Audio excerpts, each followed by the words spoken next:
Hello friends, good morning. আরও একটি নতুন ভিডিওতে তোমাদের সবাইকে স্বাগত এবং অনেক ভালোবাসা। আবারও নিয়ে চলে এসেছে একটা ফাটাফাটি ভিডিও। এটা হলো বৃন্দাবন, নববৃন্দাবন। এটা আমাদের বাঁকুড়া জেলাতেই অবস্থিত। তো এখানে কি কি আছে আর কি কি দেখেছি আমরা, সেগুলোই তোমাদের সাথে শেয়ার করব। যদি চাও তোমরা কিন্তু এখানে যেতে পারো। তো চলো ভিডিওটা শুরু করা যাক। দিনটা ছিল 27শে জানুয়ারি। সেই দিনই আমরা কিন্তু বেরিয়ে পড়েছিলাম। সেই দিন ছিল আমাদের বিবাহবার্ষিকী। তো ওই উপলক্ষে আমরা ওখানে গিয়েছিলাম বেড়াতে। তো দেখো শীতকাল ছিল, তাই আমরা কিন্তু এত সব সোয়েটার ফোয়েটার পরে গেছে আর বাসে উঠে আছি। বাসে কিন্তু আমি আর মনি সিট পেয়ে গেছি। রিতমও একটা অন্য জায়গায় সিট পেয়েছে, কিন্তু আমার বর সিট পায়নি, ও দাঁড়িয়ে দাঁড়িয়ে আছে। দুটো জঙ্গল পেরিয়েই কিন্তু যেতে হয়। বড় একটা জঙ্গল, সেটা হলো জয়পুর জঙ্গল, সেটাই কিন্তু পের হলাম। আরও একটা জঙ্গল পের হয়ে আমরা কিন্তু বাস থেকে নেমে গেছি। এই দেখো পিছনে হচ্ছে রাস্তা, একেবারে রাস্তার ধারেই কিন্তু এই মন্দিরটি। আর এই মন্দির উপলক্ষে কিন্তু বাস থেকে এখানে নামিয়ে দেয় আর চাপিয়েও নেয়। যাই হোক, চলো মন্দিরে ঢোকা যাক। মন্দিরে ঢোকার আগে আমরা একটা তিলক কেটে নিলাম। এই মন্দিরটির নাম হলো ত্রিধারা মিলন মন্দির। তো এই মন্দিরটি ঠিক বৃন্দাবনের মতো দেখতে বলে এটিকে নববৃন্দাবনও বলা হয়। তো চলো ভেতরে কি কি আছে একটুখানি আমরা দেখে নিই। আমিও ফার্স্ট টাইম এখানে এলাম। আর এখানে দেখো এই ঘরটা হচ্ছে টিকিট কাটা হয়, মানে এখানে প্রসাদও পাওয়া যায়। তো প্রসাদ খাওয়ার জন্য এখানে টিকিটটি কেটে নিতে হবে আগে। সুন্দর ব্যবস্থা আর কারুকার্যগুলো দেখো, এত সুন্দর পাথরের কাজ, কি বলবো তোমার। সূক্ষ্ম ছোট ছোট কাজ দিয়ে তৈরি এই পাথরের মূর্তিগুলো বানিয়ে রেখেছে। তো একদম জুম করে দেখলে কত সুন্দর সুন্দর নকশাও আছে। একটি গণেশ ঠাকুর আঁকা আছে মানে কারুকার্য করা আছে পাথরের উপরে। পুরো গেটটিতেই কিন্তু সুন্দর করে করা আছে। আর এখানে একজন মানুষ এত সুন্দর গান করছে। আমরা এখন মন্দিরে প্রবেশ করে গেছি। মন্দিরে প্রবেশ করায় ডান দিকে দেখছি একটি সুন্দর সোলার তুলসী মঞ্চ। তারপরেই দেখলাম একটি বিশ্রাম ঘর। তো একটি নয়, অনেকগুলোই কিন্তু এখানে বিশ্রাম ঘর আছে। পাবলিকরা যারা আসছে, আমাদের মতন তীর্থযাত্রীরা যারা এখানে ঘুরে বেড়াচ্ছে বা দেখছে, যদি বিশ্রাম করার প্রয়োজন হয় এখানে বিশ্রাম নিতে পারে, খাবারও খেতে পারে। আর দেখো কত বড় জায়গাটা বলো তো। আর কাজ কিন্তু হয়েই যাচ্ছে, কাজ এখনো শেষ হয়নি। প্রচুর প্রচুর কাজ বাকি আছে ওনারা বলছিলেন আর কি।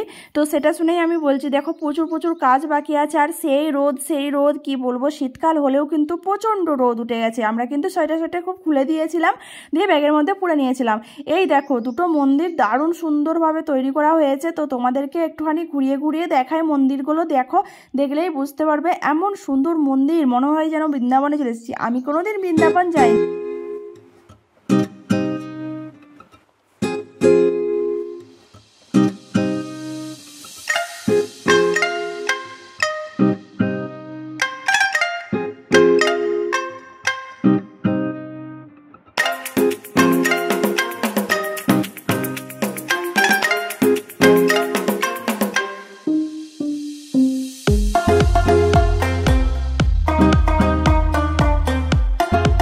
দেখো উপরে কিন্তু রাধাকৃষ্ণর মন্দির আছে, ওখানকেই যাবো এই সিঁড়ি বেয়ে। চলো।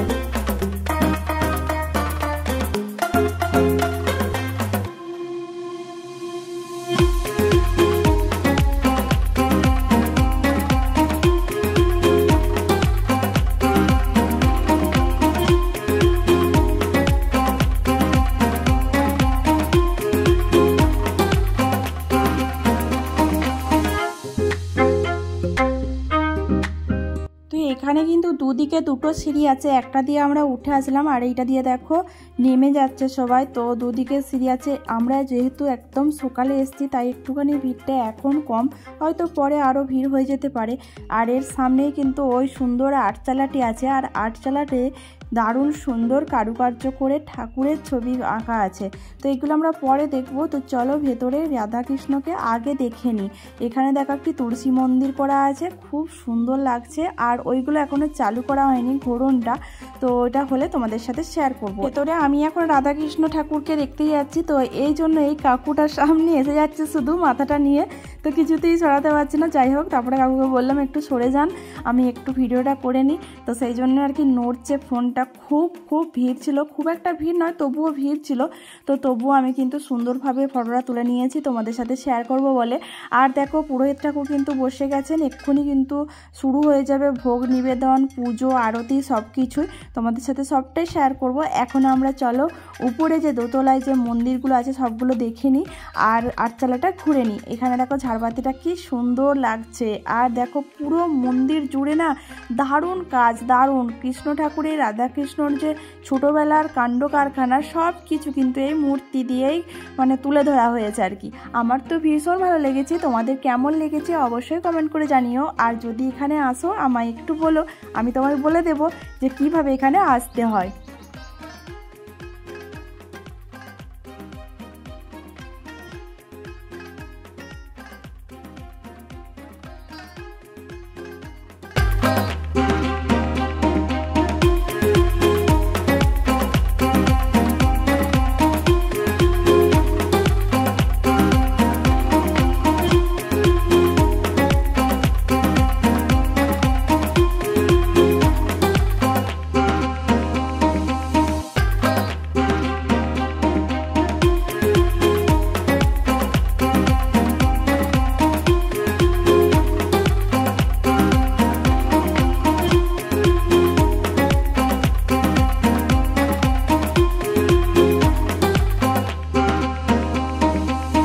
মন্দিরে ঠাকুর দর্শন করে এই আটচালাটায় পুরো ঠাকুরগুলোকে দেখছি আর প্রণাম করছি। দেখো আমি আর মনিও করছি, আর কিন্তু সবাইও করছে। এখন যেহেতু সকালবেলায় খুব একটা ভিড় নেই, আর দেখো সুন্দর সুন্দর একদম মূর্তি পাথরের কোড়া আছে, দারুণ কারুকার্য। আর আমি প্রণাম করে নিচ্ছি, মনিও প্রণাম করে নিচ্ছে। এই দেখো এইটা তোমরা মনে পড়ছে কি এটা কোন সিনটা ছিল? তো দেখো এত সুন্দর লাগছে, সত্যি সত্যি মনে হচ্ছে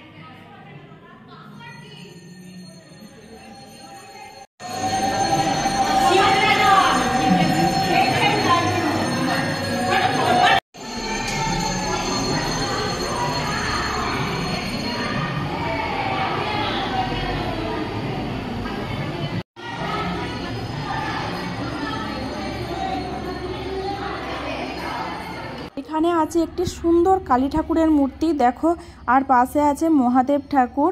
আর কালী ঠাকুর যেখানে থাকে মহাদেব ঠাকুরকে রাখতে হয় শুনেছি, বা দুর্গা ঠাকুরের পুজো হোক, যেই ঠাকুরের পুজো হোক না কেন মহাদেব ঠাকুরকে রাখতে হয়। মানে যেই ঠাকুর বলতে ওই কালী ঠাকুর, দুর্গা ঠাকুর এইসবের পুজো হলে নাকি মহাদেবকে রাখে, সেটাই আমি জানি। তো দেখো সুন্দর একটা মূর্তি, এখানেও পুজো হয়। আর উপর থেকে আমি নিচেটা ভালোভাবে দেখাচ্ছি। এই দেখো কত বড় এলাকা জুড়েই কিন্তু হয়েছে, খুবই সুন্দর লাগছে। আর মানুষজনগুলোকে কত ছোটো ছোটো লাগছে, তাই না? তো চলো আটচালাটা ঘোরা হয়ে গেল, এবার আমরা নিচে যাব, নিচে যেয়ে ওই মন্দিরটা ঘুরবো। আর পাশাপাশি অনেকগুলোই মন্দির আছে, তো সেইগুলোও কিন্তু ঘুরবো আর তোমাদের সাথে শেয়ার করব। আমি সব কিছু আজকে তোমাদের সাথে শেয়ার করব। আশা করি তোমাদের ভিডিওটা খুব খুব ভালো লাগছে।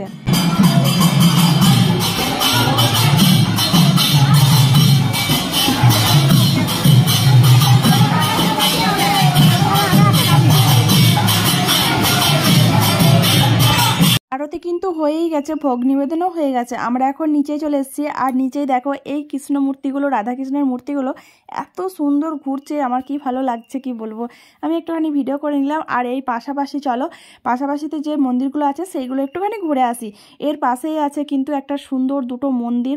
তো চলো কি আছে আমি জানি না, তো যে আমি দেখি কি কি আছে এই মন্দিরের ভেতরে। তো চলো এখানে কিন্তু সুন্দর সুন্দর গোল্ডেন কালারের করেছে, মনে হচ্ছে না সোনার একদম, বলো। তো চলো ভেতরে দেখি কি আছে। এই মন্দিরটায় আগে ঢুকবো, তারপর ওই মন্দির, তারপর ওই গাছে ঢিল বাঁধা কি একটা আছে, একটুখানি জেনে নেবো সবার কাছে যেটা কি ব্যাপার, তারপরেই তোমাদের সাথে শেয়ার করছি। তো চলো এর ভিতরে কি আছে দেখি। মন্দিরগুলো তো দারুণ সুন্দর করে বানিয়ে রেখেছে। তো চলো আমি এখন ভিতরে ঢুকবো, তো তোমাদেরকে নিয়েই ঢুকবো। তো চলো ওখানে কি আছে দেখে নিই। তো এখানে আছে কিন্তু একটা বজরংবলী মানে হনুমানজি মন্দির। তো এত সুন্দর করে সাজানো আছে, দেখেছো? কাপড় পরিয়ে মালা দিয়ে সুন্দর করে সাজানো আছে, দারুণ ভালো লাগছে। তো এইটা দেখে তারপরে আমরা চলে যাব ওই মন্দিরটায়। ওই মন্দিরের ভিতরে কি আছে বলো তো? গেস করো, গেস করো কি আছে। তো চলো চলো, গেস করতে হবে না, আমি দেখিয়ে দিচ্ছি কি আছে। এর ভিতরে আছে মহাদেব ঠাকুর, আমাদের মহাদেব বসে আছে। দেখো এত সুন্দর ফুল দিয়ে সাজানো মহাদেব ঠাকুর এখানে বসে আছে। আর এই পাশেই যে গাছটা দেখছো, এখানে নাকি মানত করলে ঢিল বেঁধে আসতে হয়, আবার মানতটা যখনই পূরণ হয়ে যায় তখনই মানতের মানে ঢিলটা খুলে আসতে হয়। তো এটাই সবাই বলছিল, সেটাই আমি তোমাদেরকে বলে দিলাম আর কি। তো চলো ওই মন্দিরটায় ঘুরে আসি, যে আটচালাটা তোমাদের দেখাচ্ছিলাম, তো ওইটাই আগে ঘুরে আসি চলো।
ঘুরে আসার পর আমরা এখন চলে যাচ্ছি সেই বিখ্যাত বড় মহাদেব ঠাকুরকে দেখতে।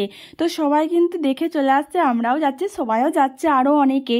তো এখানে কিন্তু কাজ শেষ হয়নি, কিন্তু তাও কিন্তু খুব সুন্দর লাগছে। দেখো পাথরের মূর্তি করে সুন্দর, একদম 10 ফুট 15 ফুট উঁচু। আর এখানে দেখো খাবার দাবারের ব্যবস্থা করা আছে, মানে প্রসাদের আর কি, খুব সুন্দর পরিষ্কার একদম। তো এখানে ঘুরে নিলাম একটু। আমরা কিন্তু সেদিন প্রসাদ পাইনি, মানে প্রসাদ খাইনি, কারণ আমাদের বাসের লেট হয়ে যেত। তো আমাদের ঘোরাঘুরি কমপ্লিট হয়ে গেল, এখন মাইকটা বন্ধ হয়েছে, তাই জন্য তোমাদেরকে কথা বলতে পারছি। এই দেখো পরপর ভিড় হয়ে যাচ্ছে কিন্তু প্রচুরভাবে, খুবই ভালো লাগলো দেখতে। দেখেছো কত ভিড় হয়ে গেছে এখন। তো চলো বেরিয়ে যাই, এখন বেরিয়ে তারপরে কথা হচ্ছে তোমাদের সাথে।